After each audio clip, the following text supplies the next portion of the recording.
Hello and welcome to Avrelia.com. This is a video guide to teach you everything you need to know about playing an Unholy Death Knight in Mists of Pandaria patch 5.3. Throughout this guide we'll be focusing on the playstyle known as Festerblight, which is the advised playstyle for Unholy. These days, if you play Unholy, you should be playing Festerblight, otherwise you'll get better results with Frost.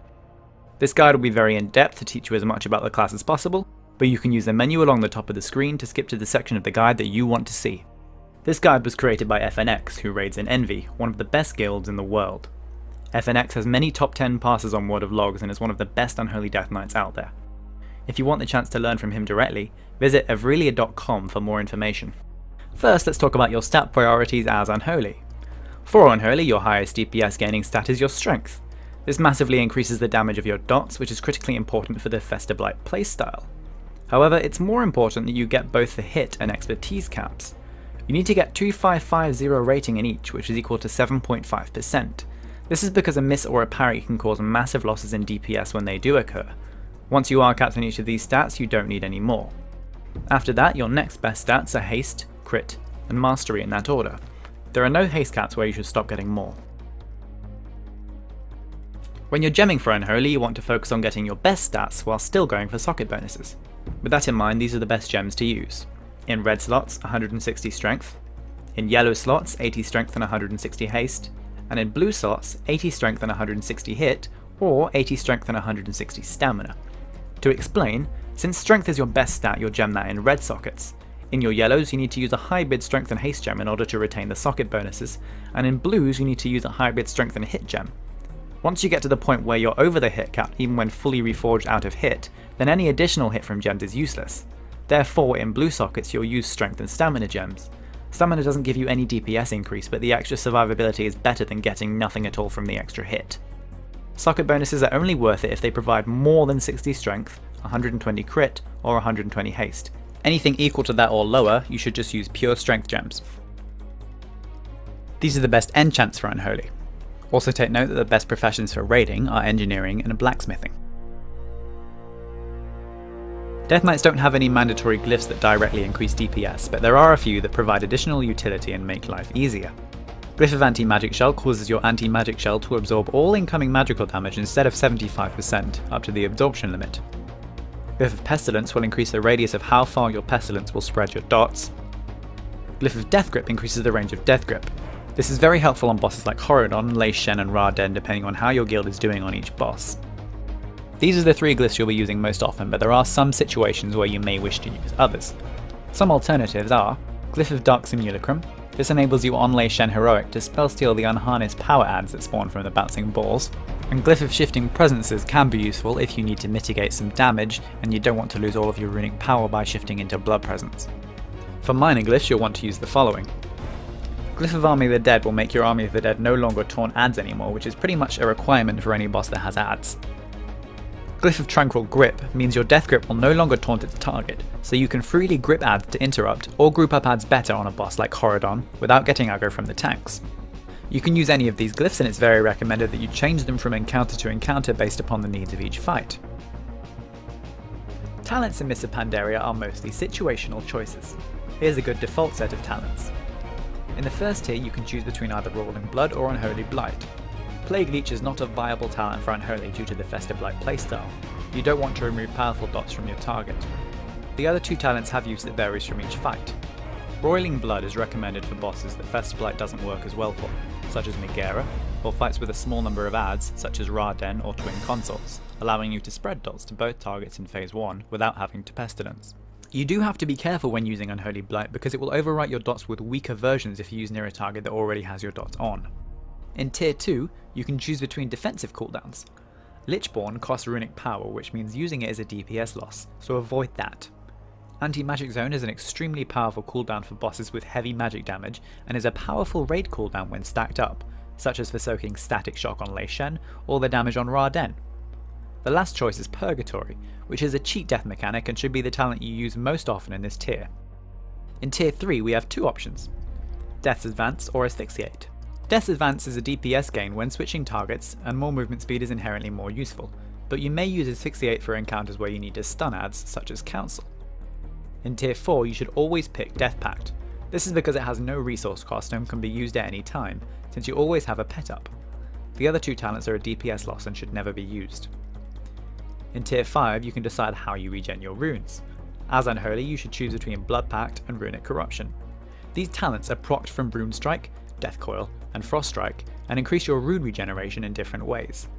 Blood Tap has around a 1% DPS advantage but requires flawless management of your blood charges. With Blood Tap, you gain 2 blood charges every time you use Death Coil, up to a maximum of 12.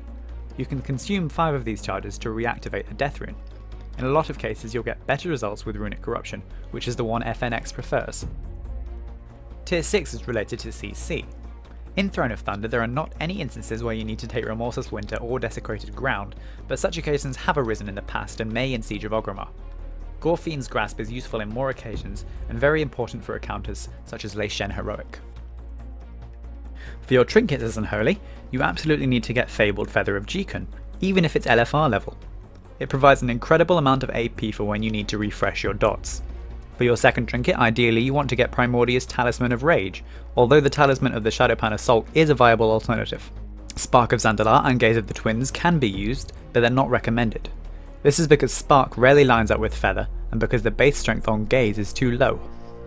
We'll explain how you should manage your trinket procs below in the rotation section. As Unholy, you need to be using two-handed weapons. It's pointless to play if you don't. The best weapons from Throne of Thunder to use is Greatsword of Frozen Hells, which is a random drop two-handed sword. If you aren't lucky enough to get that, you should use Uro, Harbinger of Terror, which drops from Lei Shen. Unholy is all about dealing high damage with your dots, managing your runes and runic power, and knowing when to apply a new set of diseases. Death Knights use runes and runic power as their class resources. You have 6 runes, 2 Unholy, 2 Frost, and 2 Blood. These are all active by default. When you use certain abilities, these runes will be consumed and temporarily deactivated and unusable. Once a rune has been deactivated, it starts to regenerate over 10 seconds, or faster with haste. Only 1 rune of each type can be regenerating at once, so if you have 2 Unholy runes deactivated, only one of these 2 will regenerate at once. Some of your abilities will turn these runes into death runes. Death runes can be used as any type of rune. Your main source of damage comes from your diseases. You have 2 diseases, Blood Plague and Frost Fever. These can both be applied to the target using Plague Strike, Outbreak, or Unholy Blight. They can also be spread to targets using Pestilence, or Blood Boil if you're using the Roiling Blood talent. Plague Strike will apply both dots immediately. It costs 1 Unholy rune and it gives you 10 runic power. Outbreak will also apply both dots immediately, but without any rune cost. You won't gain any runic power from it though, and it has a 1 minute cooldown and is on the global cooldown.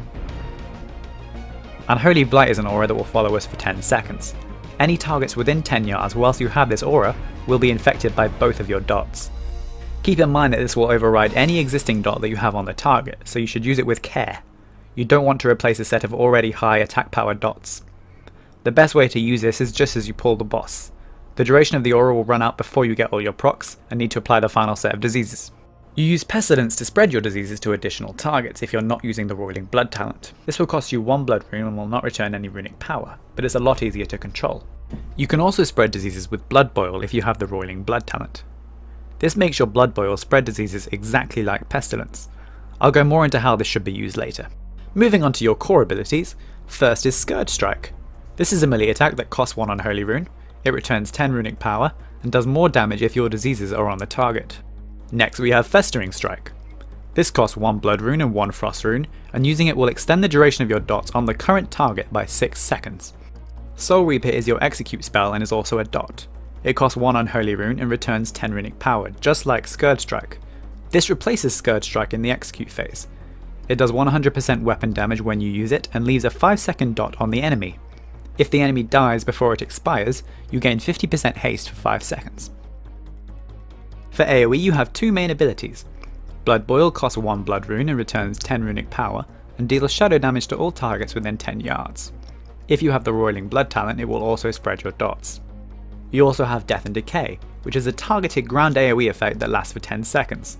It costs 1 Unholy rune and returns 10 runic power. You should use this if there are 2 or more targets that will remain in the area.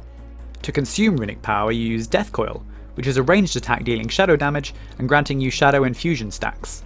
Shadow Infusion is your pet's passive buff.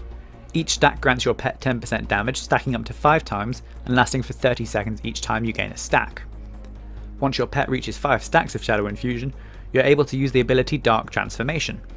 This consumes all stacks of Shadow Infusion on your pet and turns it into a powerful monstrosity for 30 seconds, giving it a 100% damage buff. Now let's talk about your passive abilities. These abilities do not need to be manually used, but you should still understand how they work. First is Sudden Doom, which reduces the runic power cost of your death coil from 40 to 30 all the time. It also gives your attacks a 15% chance to make your next death coil cost no runic power. This is proc per minute based and has no internal cooldown. Next is Reaping. Whenever you hit with Blood Strike, Pestilence, Festering Strike, Icy Touch or Blood Boil, the runes that you spend will become death runes once they reactivate. Death runes can be used as if they were any rune type. Next we'll go over your DPS cooldown. First is Summon Gargoyle, which summons a gargoyle to fight for you for 30 seconds. It scales with your attack power and spell haste and has a 3-minute cooldown. Your other 3-minute cooldown is Unholy Frenzy, which increases melee and ranged haste by 20% for 30 seconds, but causes you to lose 2% of your maximum health every 3 seconds. You can cast this on other raid members, but you should usually use it on yourself. Next you have Empower Rune Weapon. This reactivates all runes, generates 25 runic power and has a 5-minute cooldown. This is extremely powerful and should be used as often as possible without wasting any runes. Never use it if you have runes or runic power available to spend. Your final DPS cooldown is Army of the Dead. This is a 10-minute cooldown and summons an army of ghouls to fight for 40 seconds. They can't be controlled and will randomly taunt non-raid boss targets if you don't glyph it. You should usually use this before the pull on most bosses due to its cast time, but it can be useful to use it in combat if the boss has an increased damage taken phase such as Horadon. You do have some defensive cooldowns. Now these don't usually increase your DPS, but they can be used to keep you alive. First is Anti-Magic Shell. Anti-Magic Shell prevents 75% spell damage dealt for 5 seconds, up to 50% of your health, and it will also return runic power to you as you take damage. Because it returns runic power, Anti-Magic Shell can provide DPS increases when used correctly. We'll talk more about this later. Icebound Fortitude makes you immune to stuns and provides 20% damage reduction. You also have Death Pact, which is a talent. It heals you for 50% of your maximum health, but drains 50% from your ghoul. Unholy is about maintaining diseases with high attack power in order to do increased damage when they do. Death Knight diseases work in the same way that Warlocks do. When you apply them, they take a snapshot of your current attack power, crit and mastery, and they remember these stats for their entire duration. This means if you apply them when you have trinkets or other procs active, they'll be a lot more powerful for their entire duration. This is critical for playing Festerblight. Once you have these diseases active and buffed with these procs, you can use Festering Strike to extend these diseases for the entire fight. They'll remember the stats they had when they were applied and therefore deal much more damage for the entire encounter. If you reapply your diseases again when you don't have these procs by using Plague Strike, Outbreak, Rolling Blood or Unholy Blight, the diseases will lose the procs and not benefit any longer. You must use Festering Strike to extend them. If you do use Pestilence or Rolling Blood to spread your diseases, the diseases that you spread onto the new targets will not receive the benefits that the original disease had. They will receive the procs that you currently have active. You do also need to be careful when using Rolling Blood. If there are multiple targets with diseases hit by it, it will spread from the target closest to you. This means that you need to be stood closest to your primary target with the strongest buffs, otherwise they may be overwritten with weaker buffs and ruin your DPS for the rest of the fight. Having appropriate add-ons or auras to track when you should apply a new set of disease and when not to is really important. We recommend using the add-ons DK dots and weak auras to track how strong your diseases will be if you decide to apply them again. Unholy's rotation is based on a simple priority system. The Festerblight priority works in the same way as standard Unholy after you've completed your opener. Always use the highest priority action that is available at any time. 1. Keep your diseases up at all times by using Festering Strike to extend them. 2. Soul Reaper if the target is below 35% health, or below 45% if you have the tier 15 4-set bonus. 3. Use Dark Transformation if available. 4. Use Death Coil whenever you can, unless you have Dark Transformation currently active. The reason for this is that using Death Coil while Dark Transformation is active is a waste of Shadow Infusion stacks. You want to quickly stack Shadow Infusion up after Dark Transformation ends. 5. Scourge Strike if you're not full on runic power. 6. Festering Strike if you're not full on runic power. And 7. Death Coil if you're at risk of reaching maximum runic power or if you have a sudden Doom proc, even if you have Dark Transformation active. Horn of Winter will fill the empty global cooldowns that you may have when you have no runic power, no runes, or simply have nothing to hit to spend runes or runic power on. For your opener, at the start of the fight, use Horn of Winter and follow it up by using Army of the Dead around 6 seconds before the pull. Then use a Potion of Mogu Power before you enter combat, and then Death's Advance to close the gap into melee range of the boss. Just before you get into melee range, you should use your Gargoyle and Unholy Frenzy. Next, use Unholy Blight if you're using that talent, or Plague Strike if you're not. Follow this up with 2 Festering Strikes to convert both Frost and Blood runes into Death runes. Then use Scourge Strike and 2 Death Coils. By this point, Runic Corruption will have kicked in and regenerated your Death runes. Continue following your priority system until you have the maximum amount of AP from your trinkets and other procs active. Remember to use weak auras and DK dots to keep track of this. Once you're at the best amount, use Outbreak to reapply them, and for the remainder of the fight, use Festering Strike to keep them active. When it comes to multiple targets, what you do will vary depending on how many targets are up. On 2 or more targets, keep Death and Decay up on cooldown, and spread your dots to all possible targets whilst playing normally. When you get to more than 4 targets, you should start spamming Blood Boil instead, whilst continuing to keep Death and Decay and your dots up. In some situations, Anti-Magic Shell can be used to provide fairly significant DPS gains, due to the fact that it returns runic power to you. If you use an AMS during damaging effects, you can quickly fill your runic power up and throw out some extra death coils. Here are a few examples of how it can be used. A lot of it is just about standing in effects that you would normally dodge whilst your AMS is up, and spamming death calls whilst you do. On Lei Shen, for example, you can use AMS just as he casts Thunderstruck, standing Crashing Thunder during the cast to gain full RP, spend your RP on death kills as you move out of Crashing Thunder, and then gain full RP again from the Thunderstruck hit. Thank you for watching this guide.